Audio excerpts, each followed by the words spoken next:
Reporter পাগলা চোদা আমার সাথে আছে বোকা চোদা ক্যামেরাম্যান। আমরা এসেছি এখন লেওড়াপুর গ্রামে। এখানে একটা পাগলা চোদা সাধু ভণ্ডামি করছে, সেটা দেখার জন্য চলো দেখা যাবে সাধুর জায়গাটা কোথায়। আমরা পাগলা চোদা সাধু জায়গায় এখন চলে এসেছি।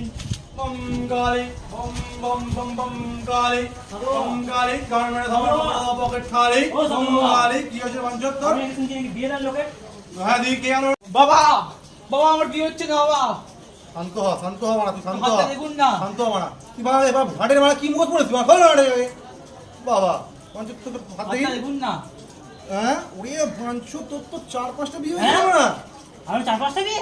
হ্যাঁ আমার 4-5টা বিয়ে এই জায়গায় হাতে থাকতে ও তুই পঞ্চায়েত বুঝলি না তুই সর না দাঁড়া তুই বুঝবি না তোর কি ছোট বিপদে দাঁড়ায় ছোট বিপদে ওঠে হ্যাঁ তোমরা তখন 4-5 শুয়ে আছে। তুই তো এখন থাকবে মানে বুঝতে পেরেছি তুই তুই বিয়ে মানা করেছিস তো আগে না তুই এখন বউ কোথায় বৌদি পালিয়ে গেছিস